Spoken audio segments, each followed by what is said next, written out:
कई बार भूल रे अंदर पाप हो जावे, उन्हों भी प्रायश्चित करो, पश्चाताप करो।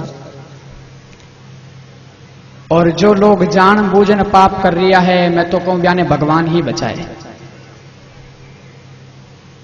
जो व्यक्ति अनजान में पाप कर देवे तो भगवान भी उन्हें माफ कर दिया करे, लेकिन जो जान बूझन पाप करे, जान बूझन जीवोरी हत्या करे, जान बूझन जो कत्ल खानों रे अंदर गायों ने काटे, तो ब्याने भगवान ही बचाए। ब्याने कई हालत गई राम जी जाने।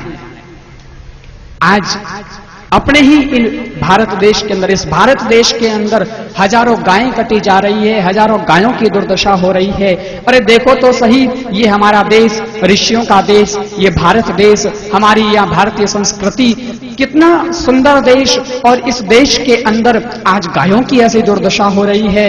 इस देश के अंदर आज ऐसे भी कई दुष्ट प्रकृति के लोग हैं जो इस देश की जड़ें उखाड़ने में लगे हैं। चने का पौधा है, यदि आप उस चने के पौधे में जो चने आ रहे हैं उसको खाओगे तो कोई उसकी चिंता की बात नहीं है, क्योंकि चने के पौधे में से जितने चने आ रहे हैं, जितने खाते रहोगे उतने ही फल और आते रहेंगे, कोई चिंता की बात नहीं। लेकिन यदि कई लोग ऐसे भी होते हैं जो चने के पौधे को ही उखाड़ कर खाना शुरू हो जाते हैं, तो उसके अंदर जो फल हैं वो खा लिए, उसके बाद खत्म हो गए, उसके बाद यदि आप फल प्राप्त करना चाहेंगे उस पौधे से प्राप्त नहीं कर सकते। उसी प्रकार कई लोग इस देश की जड़ें ही उखाड़ने में लगे हैं, इस पूरे देश को ही खत्म करने में लगे हैं। और जब तक इस देश के अंदर गायें काटी जाएगी, कत्ल खाने के अंदर गायें काटी जाएगी, तब तक ये देश भी बच नहीं सकता। क्योंकि देश को बचाना है तो हमें हमारे गौधन को बचाना होगा। हैदराबाद के अंदर देखिए, आज हैदराबाद के अंदर एक दिन में कई हजारों लाखों गायें काटी जाती है, और उस कत्ल खाने के अंदर सरकार के द्वारा लाइसेंस ले रखा है कि नकारे पशु, बूढ़े पशु यहाँ इस कत्ल खाने के अंदर काटे जाएंगे, और वहां नकारे पशु काटे जाते हैं। जब बूढ़े पशुओं की बात आती है तो हमें एक दिन हमारे बूढ़े माता पिता भी खटकेंगे। अरे बूढ़े इतने बेकार नहीं होते कि हम हमारे बूढ़े माता पिताओं का ही तिरस्कार करने लग जाएं। नहीं, अरे जो भी है पशुधन को हम यदि बचाएंगे तो ही हमारा ये देश बचेगा। हमें यदि हमारा जीवन बचाना है, हमें हमारे देश को बचाना है।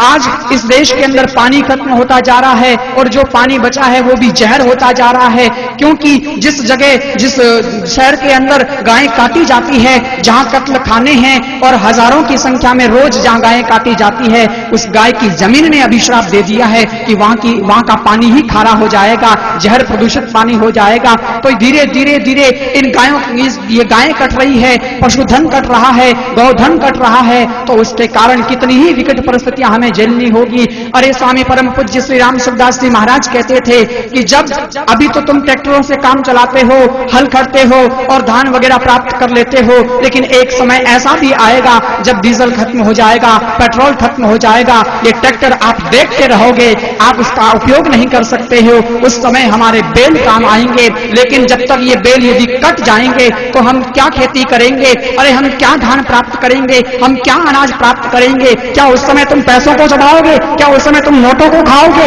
उससे अपना पेट भरोगे? अरे कितना भी हो जाए, कितना भी व्यक्ति बिजनेस क्यों ना कर ले, कितना भी बड़ा व्यापारी क्यों ना बन जाए, लेकिन पेट भरने के लिए उसे भी अनाज ही खाना होगा। तो हमें हमारे बैलों को बचाना होगा, हमें हमारी गायों को बचाना होगा, इस गौधन को बचाना होगा। अरे हमने कितनी ही पीड़ा सही, हम कितने दिन गुलाम बने रह गए। अरे आज भारत स्वतंत्र होते हुए भी, स्वतंत्र होते हुए भी, आजाद होते हुए भी भारत गुलामी की ओर जा रहा है। मैकाले ने कहा था, जब भारत स्वतंत्र हुआ तो लोगों ने कहा अरे भारत तो स्वतंत्र हो गया। मैकाले ने कहा चिंता मत करो, मैं भारतवासियों को, इन लोगों को ऐसी पढ़ाई करा के जाऊंगा कि ये भारत आजाद होने के बाद में भी, स्वतंत्र होने के बाद में भी ज्यादा दिन स्वतंत्र नहीं रह पाएगा। एक न एक दिन ये गुलामी झेलेगा ही झेलेगा, गुलाम हो ही जाएगा। और वही आज हालत हमारी हो रही है। ये देश धीरे धीरे गुलामी की ओर जा रहा है। कितनी ही पीड़ा हमने सही, अरे अब तो कम से कम उस पीड़ा से मुक्त हो, कम से कम अब तो जागृति लाओ। लोग तो सरकार पर भरोसा करते हैं, लोग नेताओं पर भरोसा करते हैं। अरे ये नेता कुछ भी नहीं करने वाले हैं। नेता तो आपको 2-4 गोलियां देकर के सुलाना चाहेंगे, नशे की गोलियां देकर के सुलाना चाहेंगे, क्योंकि जब तक लोग सोते रहेंगे तब तक ही ये अपनी गद्दी पर बैठ सकते हैं, राज्य कर सकते हैं। लेकिन अब हम लोगों को आगे आना होगा। नेताओं के भरोसे बैठे रहे तो नेता तो केवल अपना स्वार्थ देखते हैं, परमार्थ की भावना इनके मन में होती ही नहीं है। भारत के नेता ही ऐसे हैं। लेकिन अब हमें कदम आगे बढ़ाने होंगे, हमें ही आगे आना होगा। अरे कई लोग कहते हैं महाराज आपको क्या मतलब, आप क्यों गायों की बातें करते हो, आप क्यों ऐसी चर्चा करते हो। हम कहते हैं भाई हमको तो चर्चा करने के लिए मजबूर कर दिया है तुम लोगों ने। यदि तुम लोग जागृत होते, अपने कदम पहले से आगे बढ़ाए रहते तो हमको भी आगे आने की जरूरत नहीं होती, हम हमारी भजन साधना करते। लेकिन तुम लोग ही सोते रहे तो तुम लोगों को और कौन जगाएगा, हमें ही आगे आना पड़ेगा। ऐसे दिव्य संत आगे आते हैं तब ही हम लोग जागृत होते हैं।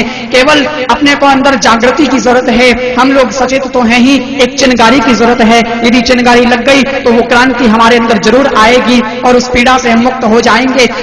किसी कवि ने लिखा है, हो गई पीड़ पर्वत सी अब पिघलनी चाहिए, हो गई पीड़ पर्वत सी अब पिघलनी चाहिए।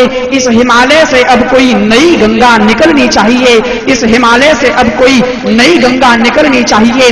सिर्फ हंगामा खड़ा करना मेरा मकसद नहीं, सिर्फ हंगामा खड़ा करना मेरा मकसद नहीं, मेरी कोशिश है कि ये सूरत अब बदलनी चाहिए। अरे मेरे सीने में नहीं तो तेरे सीने में सही, लेकिन हो कहीं तो आग, लेकिन आग जलनी चाहिए। अब क्रांति रूपी आग हमारे हृदय के अंदर जलेगी तो ही हम गोधन को बचा पाएंगे, तो ही हम पशुधन को बचा पाएंगे। आज ये विकट परिस्थितियां आई है सज्जनों, आज तक तो पशु तक सीमित है कि ये विकट परिस्थितियां बेचारे पशु झेल रहे हैं, गायें झेल रही है, ये दुख गायों को हो रहा है, तकलीफ सारी गायें सह रही है। लेकिन वही सारा दुख एक अवस्था ऐसी आएगी हमारे ऊपर आएगा, ऐसी कठिन परिस्थिति आ जाएगी तब हम जी ही नहीं पाएंगे और एक एक दाने के, एक एक अनाज के दाने के लिए हम लोग तरसेंगे। तब हमें संतों की बातें याद आएगी, तब हमें शास्त्रों की बातें याद आएगी और तब हमें गौ माता के प्रति प्यार उमड़ेगा। इसलिए पहले ही सचेत हो जाओ, पहले ही जागृत हो जाओ और इस गौधन को बचाओ, इस पशुधन को बचाओ, अपने देश, इस देश को बचाओ, अपने जीवन को पावन करें, अपने जीवन को पवित्र करें। जो तन मन और धन से, तीनों से जो सहयोग कर सकता है, चाहे तन से करो, चाहे मन से करो, चाहे धन से करो, जो भी गौ माता का सहयोग करेगा जरूर यहाँ गौ माता बचेगी। और हमारा देश, जो देश विश्व का गुरु रह चुका, लेकिन ये देश आज पतनता की ओर जा रहा है। सब देशों में आज भारत देश गरीब होता जा रहा है, लेकिन हम लोगों की कारण, हम लोगों की ऊंचाई थी। कोई समय था जब ये देश विश्व का गुरु था, लेकिन हम लोग ही कमजोर हो गए तो ये देश गरीब होता गया। लेकिन हमारी ही कमजोरी रहने के कारण गरीब हुआ, तो हम ही सचेत होंगे और हम इस देश को वापस विश्व का गुरु बना के रहेंगे और हमारे देश को उन्नत ऊंचा बनाकर रहेंगे। उन्नत होता रहेगा, गायें बचेगी तो ही हमारा देश बचेगा, तो ही हमारा